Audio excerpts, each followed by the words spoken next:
অসমৰ যুৱক যুৱতীৰ বাবে ভাল খবৰ অসমত শিকিব পাৰিব জাপানীজ ভাষা অসমৰ যুৱক যুৱতীয়ে পাব নিযুক্তি পঞ্চায়ত নিৰ্বাচনৰ মাজতে অসমৰ লাখ লাখ যুৱক যুৱতী সকললৈ মন্ত্ৰী ৰঞ্জিত কুমাৰ দাসে দিলে সুখবৰ অচিৰেই অসমৰ যুৱক যুৱতীসকলে জাপানত লাভ কৰিব নিযুক্তি কামৰূপ জিলাৰ আমিনগাঁৱত স্থাপন হ'ব জাপান চৰকাৰৰ উদ্যোগত কাৰিকৰী প্ৰশিক্ষণ কেন্দ্ৰ যুৱক যুৱতীসকলক জাপানীজ ভাষাৰ লগতে বিভিন্ন কাৰিকৰী দিশত প্ৰদান কৰা হ'ব প্ৰশিক্ষণ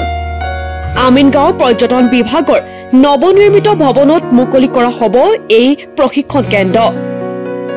আজি আমিনগাঁৱত এই কেন্দ্ৰটো পৰিদৰ্শন কৰে জাপানৰ প্ৰতিনিধি সদনৰ অধ্যক্ষ নুকাগা ফুকুচিৰো সহ এটি প্ৰতিনিধি দলে মন্ত্ৰী ৰঞ্জিত কুমাৰ দাসে সংগ দিয়ে জাপানৰ উচ্চস্তৰীয় দলটোক সামাজিক মাধ্যম যোগে মন্ত্ৰী ৰঞ্জিত কুমাৰ দাসে ঘোষণা কৰে এই কথা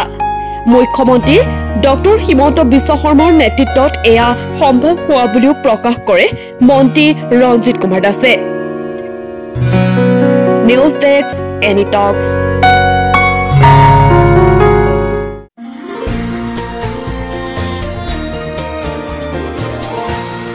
এনি টক্স